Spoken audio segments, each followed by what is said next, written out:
Welcome to Firm, folks. Mark Merrill. Is climate change the answer?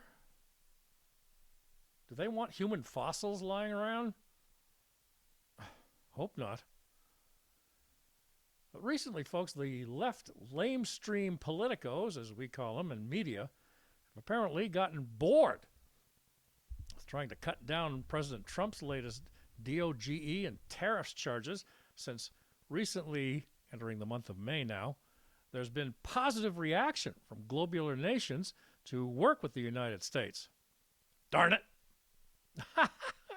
Poor you, lamestream media. Too bad.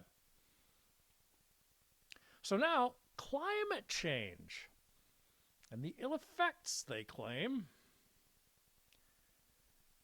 are targeting oxygen-breathing Americans, and especially homeless ones, among those United States veterans on our major city streets.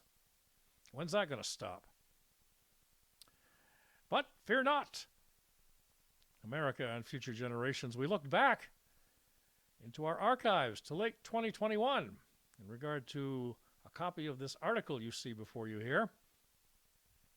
Eliminating fossil fuels will produce a crippling decline in human well-being. Ha! Cutting them down even back 4.5 years ago.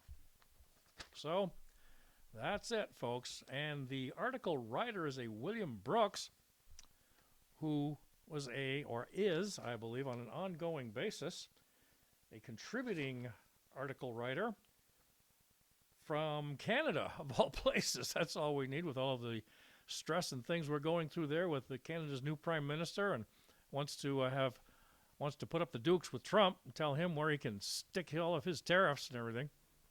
Well, we'll get to that another time. However, Mr. Brooks does contribute to the Epoch Times from Halifax, Nova Scotia. It's not that far from across our main border, ladies and gentlemen. And is also a senior fellow with the Frontier Center for Public Policy. He starts his article quite interestingly from back in 1999, but before we read you that portion of it, insisting people in struggling economies achieve net zero will only result in their further decline. Now, back in 1999, it seems an American climatologist, Michael Mann, first published a hockey stick graph that purported to show an unprecedented spike in global temperature over the past century. Oh, gee, went back to 1899. Wow. Can you do that and still be, considered non-cynical? Anyway, his graph was featured in the 2001 report of an intergovernmental panel on climate change. Oh, great. And was followed by the production of Al Gore's Inconvenient Truth film. Yuck. Developments led to a continuing series of doomsday predictions and arbitrary climate policies that seek to replace fossil fuels with alternative sources of energy. The presumed scientific consensus, writes Mr. Brooks, on cataclysmic climate change hadn't gone unchallenged, but in 2005, Canadian researchers McIntyre and McKittrick raised serious doubts about the principal component analysis in Mr. Mann's hockey stick graph. Skipping along, an author, Mark Stein, in 2015, more recently, published A Disgrace to the Profession, which compiled the views of more than 100 world-class scientists who were skeptical of Mann's research methods and the degree of public hysteria generated by his predictions. In his book, but also from an American philosopher who helped him in research to come through with his 2005 publication. And Alex Epstein, energy expert, released his second book on the moral case for the use of fossil fuels in Fossil Future: Why Global Human Flourishing Requires More Oil, Coal, and Natural Gas, Not Less. Gee, that sounds a lot better to me, folks. Way up here in 2025. Fossil fuels are a uniquely cost-effective source of energy. According to Mr. Epstein, cost-effective energy is essential to human flourishing. Billions of people are suffering and dying for lack of cost-effective energy. He pointed out that wind and solar energy, something Janet Mills has been trying to push for the last portion of her term, which we all can't wait to get over and get someone else in there, hopefully a Republican. But he pointed out wind and solar energy have been subsidized for decades, but fossil fuels, he wrote, are still required to produce at least 80% of the world's energy. Ha ha. Way to go, Janet. Let's get on a more positive note here, folks, shall we? As well as the one we've just read, of course. Now, of course, you recognize probably this gentleman, Albert Einstein, from E equals MC squared. Ha! I think somebody in the media business would know what that was. Theory of relativity. How about that? I never studied it, folks. But if you start thinking positive, said Professor Einstein, it can change a person's life for the better. To elevate beyond the problems we've created, we need to transform our thinking.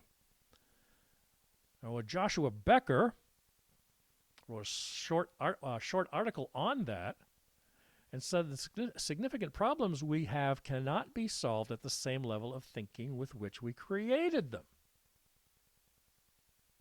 Whether we buy too much, we got too much clutter in the house, or in other places like our garage, attic, you name it.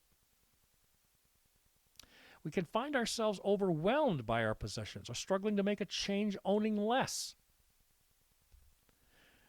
Even as a society, we've tried to use the same solutions to the problems over and over again with little or no positive result, and it's time to change the way we think about solving it. The significant problems we have cannot be solved at the same level of what he just said about creating them. We must learn to think differently. Changing thinking, of course, is easier said than done, and the older we get, the more difficult it becomes. It's a process that requires constant commitment. The process begins with questioning our deep-rooted beliefs, stepping out of our comfort zones, and opening ourselves to the possibility of a new viewpoint. So some pretty good words of wisdom there from the professor, even though he's no longer been with us for several years, several decades, I'd say. That's what we're all about here at Firm, ladies and gentlemen. Truth, facts, reality, and common sense. But about the whole thing with climate change and us becoming human fossils along the way. Let's go back to our friend who has been doing this, or actually wrote this book a few years ago, Sam Sorbo, on Words for Warriors.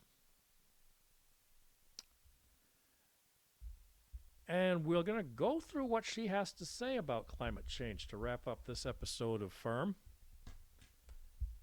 It is a noun. Climate change. An alarmist effort to control the population through fear-mongering and falsified data. So, what are you going to do about that? How do we know this? Well, because it was called global cooling, then global warming, and now climate change. I mean, they might have stepped back a few months ago, or maybe a year ago, folks, and gone back to climate global warming. Combine everything, make it sound more dangerous. Sorry. But climate change presumes, or assumes, two things. The Earth is warming, where there's no reliable data. Warming or change in climate is anthropogenic, or human-caused. For this, there is no proof either. But a third factor is the assumption that the temperature of the Earth is perfect right now. But Ms. Sorbo writes at the end of her definition of climate change. But I'm sure many Brits, meaning in Great Britain, would like to return to the warmer day of growing their own grapes. For me, she says, I'm personally always a little cold, so I only wish it could be true. And see global warming if that doesn't help. In the meantime, everyone, thank you again for joining us for Firm Fairness in Reporting Media. I am Mark Merrill, as always. And you can find us with our podcast numbering over 330 now as we move along, hitting the month of May, and we're hoping for warmer climates and also a lot of other things so that we can do a lot of things outdoors. Please look us up anytime on rumble.com/fairnessmedia1, rumble.com/fairnessmedia1, Twitter, YouTube, and all the time, send us a message or some ideas that you might have for a topic you'd like to hear about at fairnessinreportingmedia@gmail.com, fairnessinreportingmedia@gmail.com. In the meantime, everyone, pray for our country, our resolves, that the president's tariffs and other programs, along with his stellar cabinet and secretaries in all parts of the United States government, will help us get back on track. Meantime, everyone have safe travels and peace.